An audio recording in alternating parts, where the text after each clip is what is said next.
আসসালামু আলাইকুম প্রিয় দর্শক, আপনাদের সকলকে আমন্ত্রণ জানাচ্ছি অন্য মঞ্চের আলাপচারিতায়। সুপ্রিয় দর্শক, আসসালামু আলাইকুম। আপনাদের সবাইকে স্বাগত জানাচ্ছি এখনকার আলোচনায়। আপনাদের সঙ্গে আছি আমি সিরাজুল ইসলাম। ইরান, ইসরায়েল এবং আমেরিকার যুদ্ধকার আপডেট জানাচ্ছি। ইরান পাল্টা জবাব শুরু করেছে। ইসরায়েলের তেল আবিব, হাইফা এবং আরো বিভিন্ন শহরে সরাসরি ক্ষেপণাস্ত্র হামলা চালিয়েছে। এরই মধ্যে দ্বিতীয় দফা ক্ষেপণাস্ত্র হামলা চালানো হয়েছে।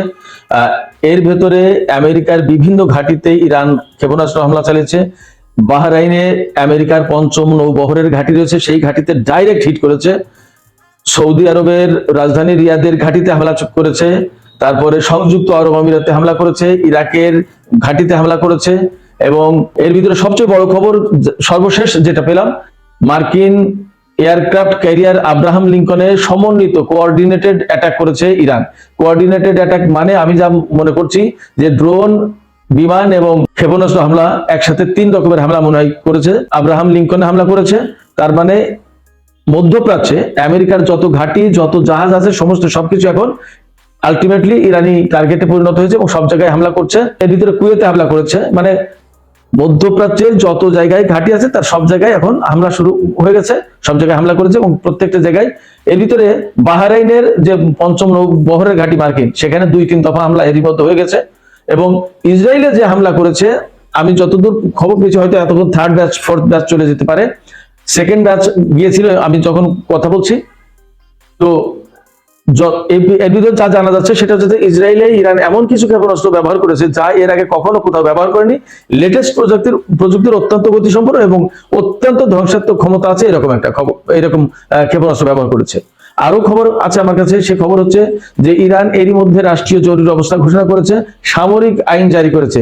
আপনি বোঝেন যে ইরান কিন্তু ইসলামী প্রজাতন্ত্র ইরান, সেখানে বেলায়েতে ফাকির দেশ, সেই জায়গায় এখন মার্শাল ল জারি করা হয়েছে। এবং বাসিজ, ইরানের স্বেচ্ছাসেবী বাহিনী যেটা, এটার সদস্য সংখ্যা 90 লাখ। সারা ইরানে বাসিজ এখন টহল দিচ্ছে, বাসিজ কন্ট্রোল করছে পুরো ইরানকে। বাসিজ একটা আধা সামরিক বাহিনী। আমাদের ধরুন আনসার ব্যাটালিয়ন যেটা অনেকটা এরকম, কিন্তু আমাদের আনসার ব্যাটালিয়ন তো খুব একটা কার্যকর না। বাসিজ জাস্ট আইআরজিসির পরের ধাপ হচ্ছে বাসিজ। বাসিজের অনেক লোক আইআরজিসির, আর আইআরজিসির কমান্ডাররাই বাসিজের কমান্ডার। সেই বাসিজ এখন ইরান টহল দিচ্ছে। এরই মধ্যে ইরানের প্রেসিডেন্টকে লক্ষ্য করে হামলা হয়েছিল, কিন্তু তিনি বেঁচে গেছেন, তিনি সুস্থ আছেন। বাট খবর পেয়েছি ইরানের প্রধান বিচারপতি মোহসেন এজেই তিনি শহীদ হয়েছেন। তবে ইরানের বিভিন্ন শহরে এরই মধ্যে আমরা খবর পাচ্ছি, রাজধানী তেহরান, তাবরিজ, কোম, তারপরে লোরেস্তান, কারাজ, তেহরানের পাশেই কারাজ, যেমন ঢাকা গাজীপুর এরকম, বা ঢাকা নারায়ণগঞ্জ এরকম, তেহরান, কারাজ, তারপরে ইস্পাহান শহর এবং ইলাম শহর, এরকম বিভিন্ন জায়গায় হামলা চালিয়েছে। এবং ইসরায়েল মূলত সিরিয়ার আকাশ দিয়ে বিমান হামলা চালানোর জন্য ইরানের দিকে আসছে। এখানে একটা কথা বলে রাখি, আপনাদের খেয়াল রাখা দরকার, সিরিয়ার বাশার আল আসাদ যদি আজকে ক্ষমতায় থাকতো তাহলে কিন্তু সিরিয়ার আকাশ ইসরায়েল ব্যবহার করতে পারতো না। সিরিয়ার বাশার আল আসাদকে ক্ষমতাচ্যুত করে দেওয়ার জন্য যারা ভূমিকা রেখেছিল তার ভিতরে একজন প্রধান ব্যক্তি হচ্ছে তুরস্কের প্রেসিডেন্ট রজব তাইয়িপ এরদোগান। এই এরদোগানের কারণে সিরিয়ার প্রেসিডেন্ট বাশার আল আসাদ উৎখাত হয়ে গেছে, তাকে সরিয়ে দিতে বাধ্য হয়েছে রাশিয়া। এবং সেখানে যে জুলানির সরকার প্রতিষ্ঠা করা যায়, সেই জুলানির সরকার এখন ইসরায়েলকে তার আকাশ মুক্ত করে দিয়েছে। তার তো ঠেকানোর কোনো ক্ষমতা নেই। সিরিয়ার এমন কোনো ক্ষমতা নেই এখন ইসরায়েলের বিমানকে তার আকাশ ব্যবহার করতে দেবে না। সিরিয়ার বাহিনীর এমন কোনো ক্ষমতা নেই। আসাদ দেশ থেকে চলে যাওয়ার পর সিরিয়ার সমস্ত সামরিক ঘাঁটি, বিমান প্রতিরক্ষা বাহিনী, ক্ষেপণাস্ত্র, সমস্ত সবকিছু ধ্বংস করে দিয়ে একদম মিসমার করে দিয়েছে। সেই সিরিয়ার কোনো ক্ষমতা এখন আর নেই। ফলে সিরিয়ার আকাশ ইসরায়েলি বিমানের জন্য উন্মুক্ত। ইসরায়েল সিরিয়ার আকাশ ব্যবহার করে সোজা ইরান, মানে ইরানের কাছাকাছি চলে আসছে, সেখান থেকে ইরানের উপরে হামলা চালাচ্ছে। এখন ইরানের বিমান বাহিনী আবার টহল দিচ্ছে, তারাও পাল্টা হামলা চালানোর চেষ্টা করছে, ওই ডগ ফাইট যেটা হয় সেগুলো করার চেষ্টা করছে।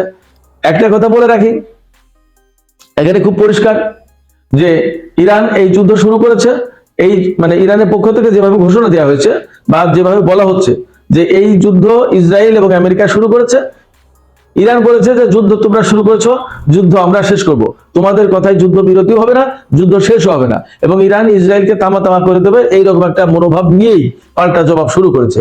এবং অত্র অঞ্চলের অর্থাৎ মধ্যপ্রাচ্য অঞ্চলের কোনো ঘাঁটি, আমেরিকার কোনো ঘাঁটি রক্ষা পাবে না ইরানের হাত থেকে।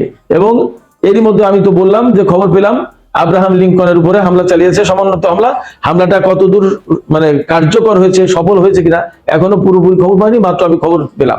তবে একটা জিনিস দেখা যাচ্ছে, সংযুক্ত আরব আমিরাত, সৌদি আরব, বাহরাইন, কুয়েত, তারপরে ইরাক, এর প্রত্যেকটা জায়গায়, প্রত্যেকটা দেশে যত ঘাঁটি আছে সেই সমস্ত ঘাঁটি ব্যবহার করে কিন্তু ইরানের উপর হামলা চালিয়েছে।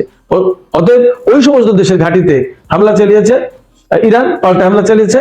এবং এর ভিতরে বাহরাইনের সরকার তার দেশের নাগরিকদেরকে নিরাপদ আশ্রয়ে থাকার আহ্বান জানিয়েছে, পরামর্শ দিয়েছে।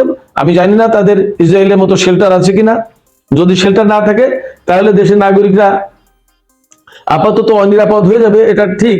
কিন্তু এটাও ঠিক যে ইরান বাহরাইনে কোনো মতেই বড়ভাবে হামলা চালাবে না, শুধুমাত্র সুনির্দিষ্ট টার্গেট যেখানে মার্কিন বাহিনীর ঘাঁটি আছে সেখানেই হামলা চালাবে। শুধু বাহরাইনে না, আরো প্রত্যেকটা দেশে একই কাজ করবে ইরান, যেখানে শুধুমাত্র মার্কিন ঘাঁটি আছে সেই ঘাঁটিতে হামলা চালাবে, অন্য কোথাও হামলা চালাবে না।